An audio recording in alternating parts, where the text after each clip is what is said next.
Bom dia, boa tarde, boa noite, né? Eu não sei que horas que vocês vão ver esse vídeo. Nós vamos falar hoje de controle de qualidade para dados genômicos, um assunto extremamente importante quando a gente vai fazer qualquer análise envolvendo dados com marcadores tipo SNPs.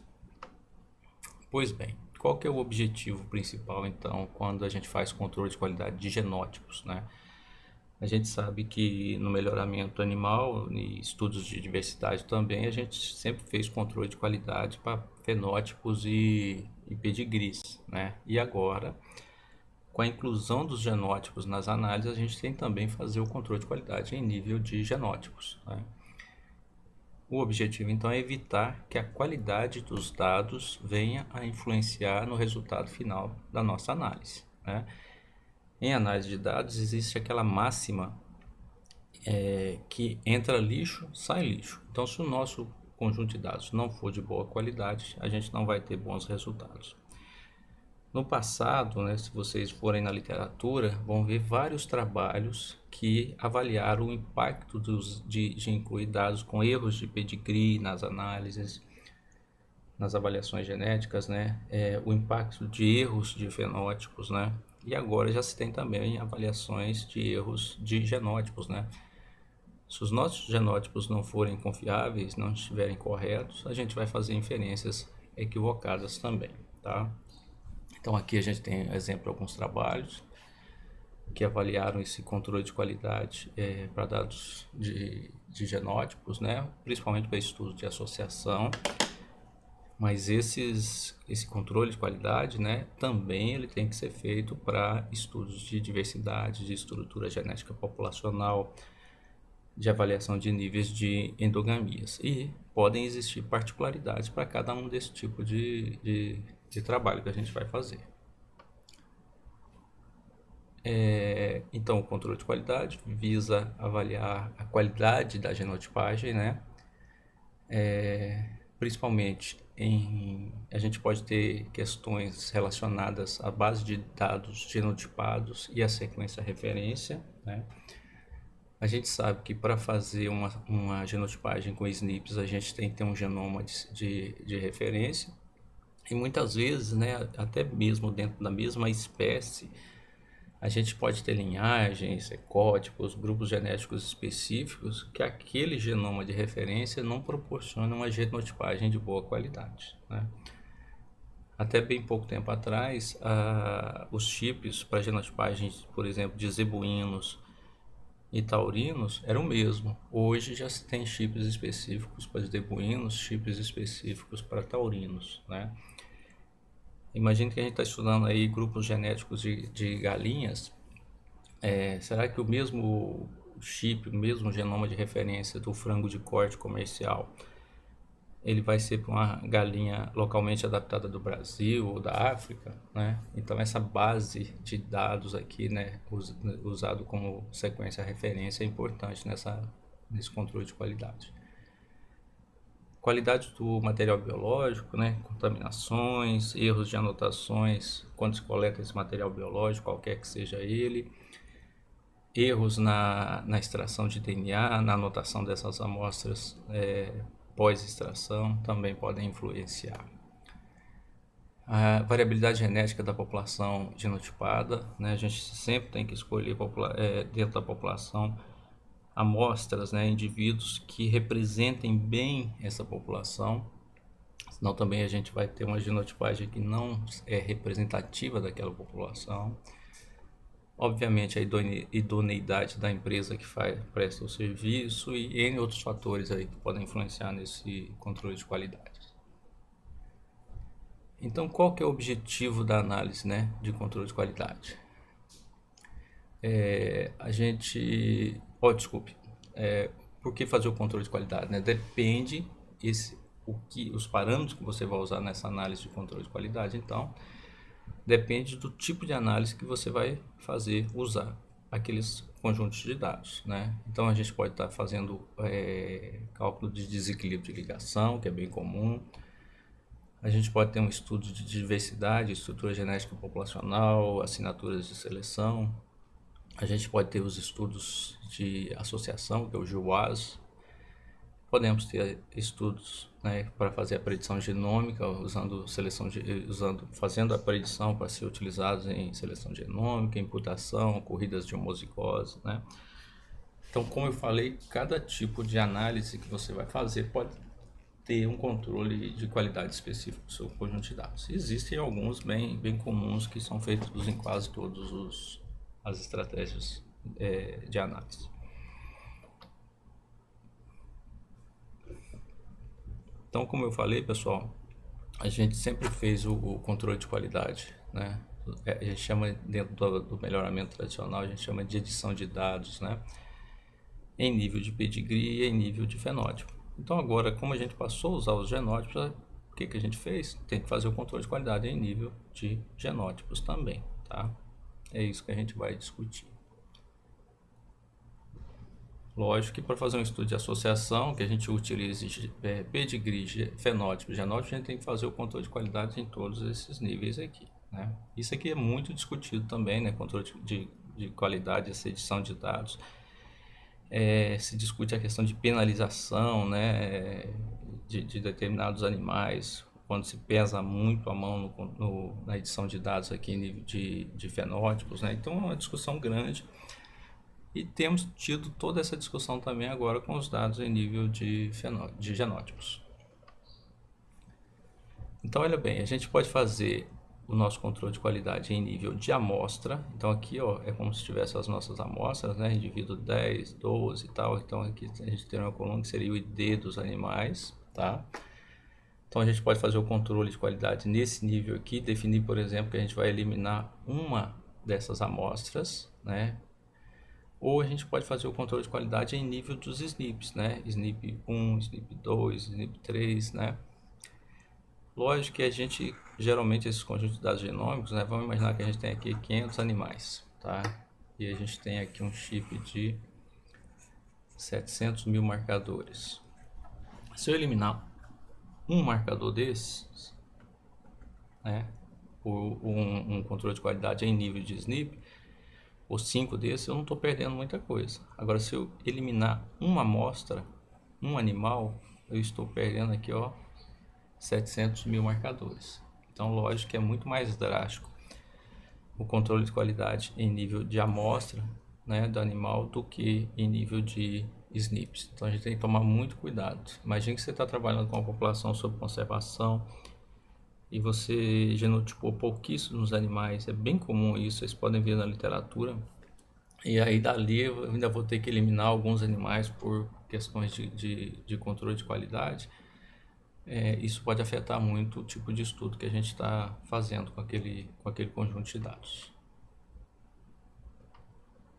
Então, os critérios de controle de qualidade quality control, né, mais comuns são o GC Score. A gente vai explicar cada um desses aqui e discutir, tá?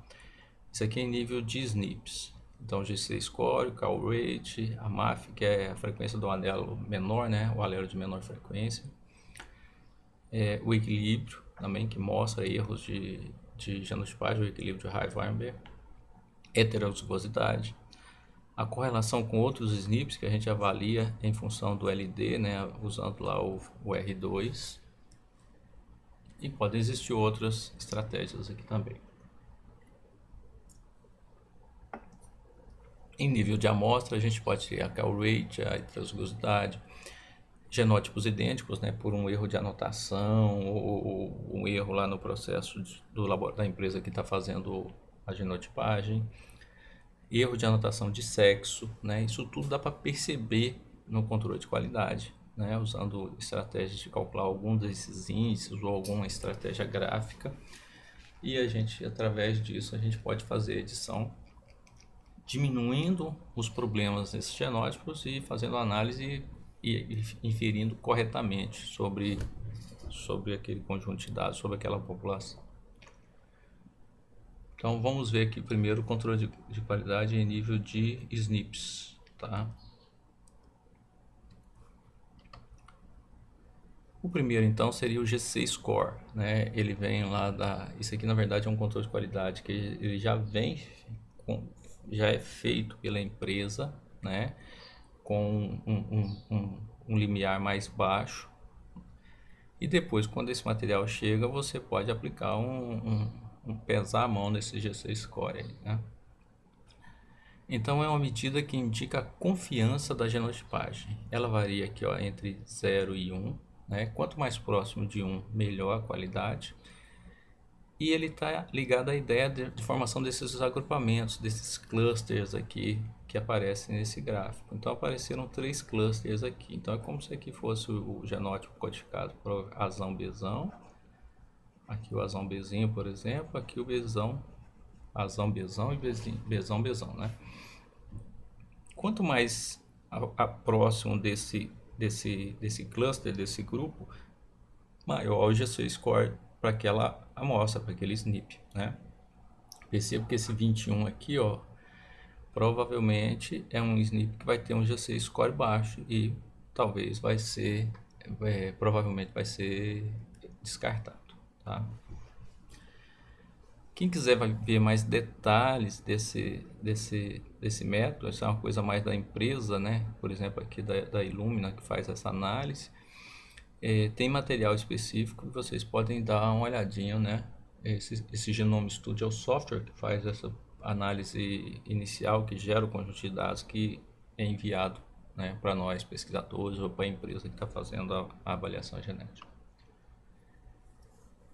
Olha aqui, ó, por padrão, esse software, então, o Genome Studio, que a gente não tem, quem tem licença desse software geralmente são as empresas que fazem a genotipagem, considera missing, né, os genótipos de SNPs com G6 score menor que 0,15, tá?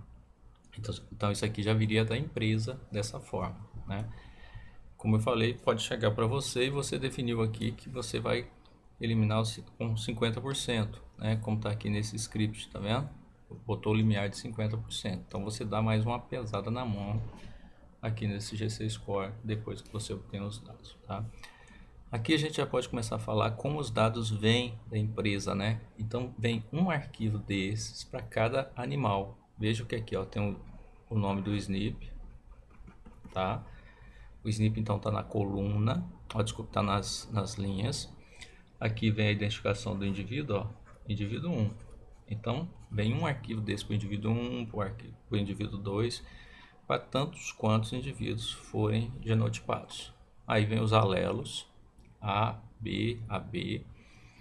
E a última coluninha aqui seria o G6 Score, já com uma limpeza em função do G6 Score. Aqui na verdade nem foi feito, né? Tem G6 Score de 0 aqui, mas geralmente eles fazem uma primeira limpa e depois você pode pesar a mão nisso aqui, tá?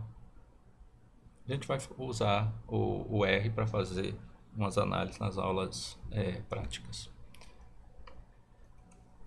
Então, aqui mostrando a mesma coisa e fazendo uma sugestão aqui, ó. Geralmente as empresas excluem os marcadores que possuem G6 score menor ou igual a 0,50. Nesse scriptzinho aqui, usando a função snapstats do R, né? Além de outros parâmetros de controle de qualidade aqui, foi colocado aqui então um limiar com G6 score de 50%, ou seja, desculpa, de 50%, né, de 0,5. Então eliminaria essas amostras que tem G6 score menor ou igual a 0,50. A gente vai rodar isso aqui e discutir na aula prática. Um outro critério de qualidade em função de SNP seria a call rate, que seria o número de genótipos que com G6 score que supera aquele limiar, por exemplo, aqui no nosso caso 50%, dividido pelo número de genótipos totais, tá? Então a gente pode ter por SNP, né? A gente vai falar mais adiante por amostra, mas vamos adiantar aqui que o call rate a gente já pode calcular em função das amostras, fazendo esse exemplo aqui, acompanhando esse exemplo aqui. Então se a gente tiver 100 amostras, né, 90 tem-se a leitura com G6 score acima daquele limiar, por exemplo, 50% para aquele SNP, né? Aí a gente vai ter uma call rate de 90%. Então imagina que a gente tem lá o ID do animal, né, o SNP 1, o SNP 2 e aqui o SNP 700.000. E aqui a gente tem o indivíduo 1, 2, tal, e aqui o indivíduo 100, tá? Então aqui, ó, para 100 amostras, né? Se dessas 100 amostras aqui, 90 tiveram leitura acima de 50 para esse SNP, né? O GC score dele é 90%, tá? Aqui tá, eu ilustrei 700.000, mas aqui tá falando de 50.000 marcadores, né? Vamos botar aqui, ó, 50.000, tá? Então, se a gente considerar por amostra, vamos pegar esse primeiro indivíduo aqui, ó, um painel de 50.000 marcadores, né? Determinada amostra, esse indivíduo 1 aqui teve leitura acima daquele GC score que a gente botou de 50% para 40.000 desses 50.000 marcadores. A gente pega 40.000 dividido por 50.000, a gente tem uma call rate aqui de 80%, tá? Então a gente pode calcular a call rate e depois fazer o descarte, né, de SNPs ou de amostras em função de um valor mínimo de call rate, tá? A MAF, que é o alelo de menor frequência, né? Então você vai, os SNPs eles são bialélicos, né? A gente tem lá o Azão, Azão, o Azão, Bzão e o Bzão, Bzão. Então a gente pode, né, usando aquelas estratégias nossas da genética de populações lá, né, calcular P e Q. Então, o que for menor entre P e Q, se ele for menor do que um valor específico, sei lá, de 1%, 5%, a gente vai e define pelo descarte em função desse alelo de menor frequência. Por que isso? Se esse alelo aqui tiver uma frequência de 0,99, esse aqui vai ter uma frequência de 0,01, né? Então a gente descarta porque isso aqui está praticamente fixado na população. Então imagine se a gente vai fazer um estudo de associação e só tem alelo azão aqui, basicamente. Como é que a gente vai enxergar a associação desse azão, desse Bzão aqui com a variação fenotípica da população, né? Então é um critério utilizado porque esses marcadores com alelos de menor frequência muito pequenininho, quer dizer que o outro está muito próximo de 1, está praticamente fixado na população e eles são pouco informativos para os estudos que são feitos. Então, geralmente, aqui, ó, se opta por eliminar marcadores cuja MAF seja menor do que 1 ou 5%, dependendo do que você está analisando. Se você estiver falando de, por exemplo, corridas de homozigose, é lógico que às vezes não vale a pena descartar aqui em função da MAF, tá? Aqui só ilustrando, então, aqui a gente tem SNPs, né, nas linhas aqui. Aqui a gente tem a MAF e aqui a gente tem a frequência dos genótipos, né? Esse primeiro caso aqui, o azão tem frequência de 100%, você não tem o heterozigoto nem o homozigoto Bzão, né? Logicamente, se a gente chamar aqui o azão de P, ele vai ser igual a 1, Q vai ser igual a 0, né? Então a gente descartaria a MAF aqui em função do Q, né? Seria 0, isso aqui seria um passivo de descarte. Para esse outro aqui, deixa eu limpar. Para esse outro aqui, ó, a gente tem aqui, como é que a gente calcularia essa frequência P aqui, né? O azão seria D, vou chamar esse aqui de D, esse de H, como a gente faz na genética de populações para vocês entenderem. Como se fosse dominante, heterozigoto e recessivo, né? D mais meio de H, a gente calcula a frequência do P, né? D é 0,16 mais meio de H, que seria meio de 0,10 aqui aproximado, né? Isso vai dar o 0,21. Então, esse é o que está em menor frequência. A MAF é calculada em função de P aqui, não em função de Q. Também seria, aí a gente vai avaliar dentro daquele critério se é 1, se é 5%, se é mais ou se é menos, e aí fazer o descarte, tá? O legal é que isso aqui é uma aplicação direta de genética de populações, né? E os SNPs são bialélicos, então dá para a gente calcular naquela mesma estratégia de um gene com 2 alelos da nossa genética de populações clássica.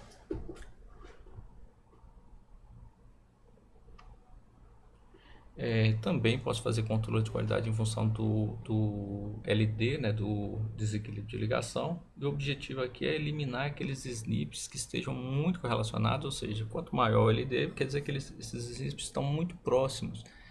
Então eles são redundantes, então a gente pode fazer esse descarte aqui usando, geralmente se usa uma medida de R2, tá? Aqui, por exemplo, mostrando naquela função do R do Snapstats, né? Quando a gente bota um valor maior do que 1 lá, por exemplo 1.01, ele não vai eliminar em função do LD, né? Se a gente bota um valor entre 0 e 1, né? Por exemplo aqui 0,99, quer dizer que ele vai eliminar aqueles que estejam acima de 0,99 de LD, tá? Um exemplo aqui de um trabalho de uma aluna da Natana que trabalhou com aves, né? E ela botou isso aqui na metodologia dela.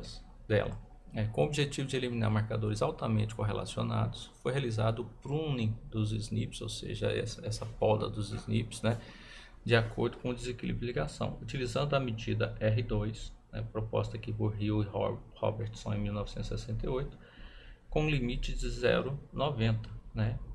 Só que aí você ainda tem que estipular, né, as janelas, né, que ele usou janelas de 15 kb com intervalo de 2 marcadores. Lógico que ela usou aqui um chip de baixa densidade, de em torno de 60 mil marcadores. Se for um chip de alta densidade, você pode ajustar esses valores de janela e de intervalo de marcadores. Tá? Então, um exemplozinho aqui de descarte em função do LD de SNPs altamente correlacionados. Tá? Um outro critério de qualidade para SNPs, então, seria o equilíbrio, né? Isso aqui está um exemplozinho de equilíbrio, também genética de populações na veia, né? E esse descarte pelo equilíbrio está ligado à ideia de problemas na genotipagem, né? Que possam fazer com que a população se desvie do equilíbrio, não pelos fatores evolutivos, seleção, migração, mutação, deriva genética, mas por um problema de contaminação nas amostras, tá? Então, o descarte pelo equilíbrio está ligado ao risco de contaminação das amostras ou problemas de leituras de determinados SNPs, né? Geralmente, quando a gente avalia o equilíbrio, a hipótese é que a população está em equilíbrio de Hardy-Barber, né? Então, se eu tenho lá um p-valor, quando eu faço essa análise igual a 0,05, né? Isso aqui é 5%, quer dizer que o erro ao rejeitar H0 é de 5%.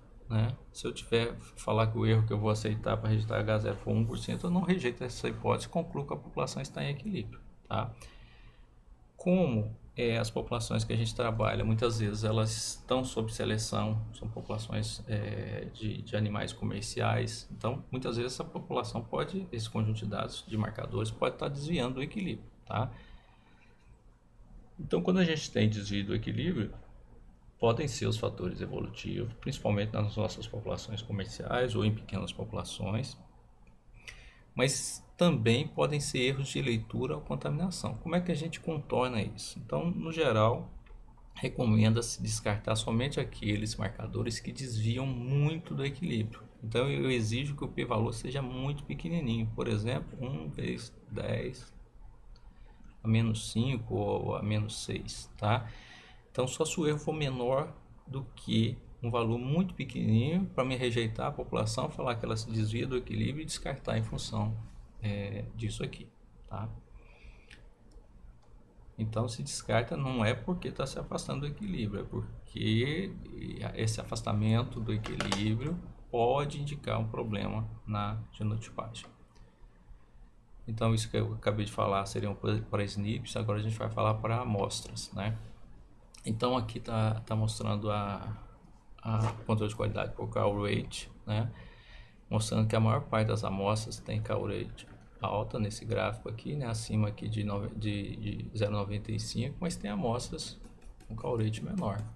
E essas aqui poderiam ser passíveis de descarte, ou sei lá, você poderia definir que em vez de 95 vai ser 90, 0,90, né? E aí essas amostras aqui, ó, seriam descartadas, tá? A forma de calcular a call rate eu já mostrei anteriormente. Aqui é a heterozigose no cromossomo X em função da call rate, né? Lógico, se a gente está pensando em mamíferos aqui, aves seria diferente, né? A fêmea ela tem XX, então ela pode ter azão, azão, azão, besão e besão, besão. Então, esses locos em heterozigosidade vão aparecer muito mais em fêmeas. Então, observe aqui que fêmea, que é a bolinha escura, né? Ela tem níveis de heterozigosidade assim, geralmente acima de 0,10 aqui. E os machos que estão em vermelhinho aqui, ó, eles só têm o XY. Tem uma pequena parte do cromossomo X, né, que tem homologia com Y. E nessas pequenas partes pode aparecer o heterozigoto, mas é um valor, geralmente, um valor muito menor do que, deixa eu apagar aqui, peraí, do que para fêmeas, né? Então observe aqui que apareceu esse indivíduo, ó, que está declarado como fêmea, mas com um valor de heterozigosidade para o cromossomo X muito pequeno. Então, isso aqui pode ser um erro de genotipagem, sei lá, na hora que coletou a amostra, em vez de identificar o animal como macho, identificou como fêmea, ou na hora da análise no laboratório também ocorreu um erro de anotação. Então, isso aqui também seria uma estratégia de avaliar erros, né, nos nossos conjuntos de dados.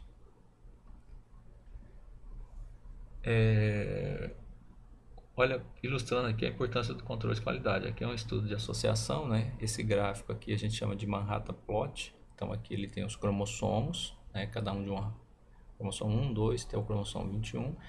Aqui pode aparecer percentual que o marcador explica da variação fenotípica, pode aparecer um valor de p-valor, né? E acima de um determinado valor, a gente vai dizer que temos marcadores associados, né, com a variação fenotípica que explicam parte dessa variação, passíveis de serem utilizados na seleção genômica, tá? Então aqui, antes de fazer o controle de qualidade, a gente tinha aqui 493 mil SNPs, né? Veja que aqui ficou extremamente poluído, né? E fica muito difícil da gente identificar realmente os marcadores que possam ser importantes para ser utilizados na seleção genômica. Após o controle de qualidade, ficaram aqui em torno de 270 mil marcadores e fica menos poluído, fica mais fácil de interpretar, né? Então fica mais fácil de utilizar esses dados para a seleção genômica, por exemplo. Tá? Existem outras alternativas com relação a fazer ou não fazer o controle de qualidade? Existe. Como no controle de qualidade ou edição de dados que a gente sempre fez com os nossos dados fenotípicos, né? Ao longo do tempo surgiu estratégias de não fazer essa edição de dados, porque isso poderia estar penalizando ou favorecendo determinado reprodutor, né, na sua predição dos valores genéticos. Existem também estratégias na predição, no controle de qualidade para dados genômicos, né? Então esse estudo aqui mostra, né, que eles usam somente o GC Score, né? E aí eles, através de métodos bayesianos, eles vão dar maior ou menor peso aos genótipos, de acordo com a confiança que você tem que aquele genótipo é o genótipo correto, que foi genotipado da forma correta, né? Então é uma outra estratégia, só faz a edição por GC Score e através dos métodos bayesianos você vai dar peso maiores ou menores, de acordo com a sua confiança na genotipagem, tá? Aqui são exemplos, né? Então aqui, ó, o critério para SNPs. Então os zoos não autossomais, né, estão na mesma posição. MAF menor que 0,01 você vai excluir, né? Aqui você excluiu o sexual, na verdade, né? O equilíbrio aqui com um valor muito pequeno de p-valor, call rate de 98, o LD aqui acima de 99,5, né? Então você está pegando realmente só o que é problema de genotipagem, não o que são os fatores evolutivos. Aqui para a amostra, a call rate menor do que 90%. Aqui um trabalho, né? Mostrando então o número de indivíduos genotipados, aqui os monomórficos, aí perdeu esse número, problemas de score perdeu esse número aqui, a MAF perdeu esses, com heterozigosidade, né? Desvio da heterozigosidade maior que 0,15 perdeu esses, né? Os correlacionados, né, em alto LD perdeu esse número, e aí de 56 sobraram aqui 40.874 SNPs para você fazer o trabalho. Esse tipo de tabelinha, pessoal, é bem importante, né? Porque já vi em trabalhos, em teses, bancas que a gente participa, que foi feito de forma descritiva. Tinha tantos marcadores, sobraram tantos. Então, sei lá, às vezes tem gente que trabalhou com um chip de 600 mil marcadores e quando vai fazer a análise sobrou 30 mil. E aí a gente fica se perguntando como é que critério que foi utilizado que fez essa redução drástica, né? Então, quando você bota esse tipo de tabelinha aqui, fica claro, né? A questão foi aqui. E aí a gente pode discutir e ver se flexibiliza ou não nesse tipo de controle de qualidade. Então, é bem importante que deixe isso bem claro nos trabalhos.